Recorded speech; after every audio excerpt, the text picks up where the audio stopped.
हे बघा मंदिरामध्ये कसा महाप्रसाद सांडलेला आहे. तर मी माझ्या मित्रांना म्हटलं चला आपण मंदिर स्वच्छ करू. तर आम्ही निघालो मंदिरासाठी आणि त्यांना म्हटलं की आपण आपले काम वाटून घेऊ आणि एक जण झाडू घेईल आणि एक जण सुपडं घेईल आणि एक पोछा घेईल.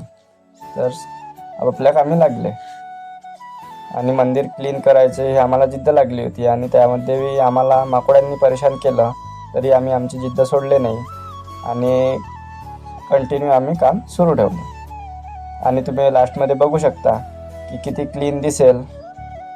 आणि सर्वांना विनंती आहे, आपल्या आजूबाजूच्या परिसरामधील कोणते पण मंदिर असेल तर स्वच्छ आणि क्लीन करायचे.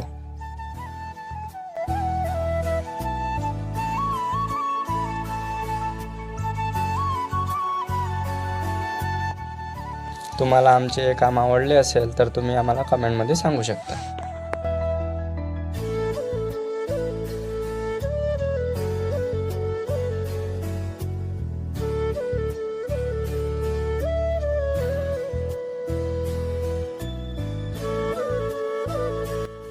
हे बघू शकता तुम्ही मंदिर किती स्वच्छ झालेले आहे. आणि आवडले असेल तर लाईक सबस्क्राईब नक्की करा. जय श्रीराम मित्रांनो. तुम्हाला आमचे काम आवडले असेल तर तुम्ही आम्हाला कमेंटमध्ये सांगू शकता.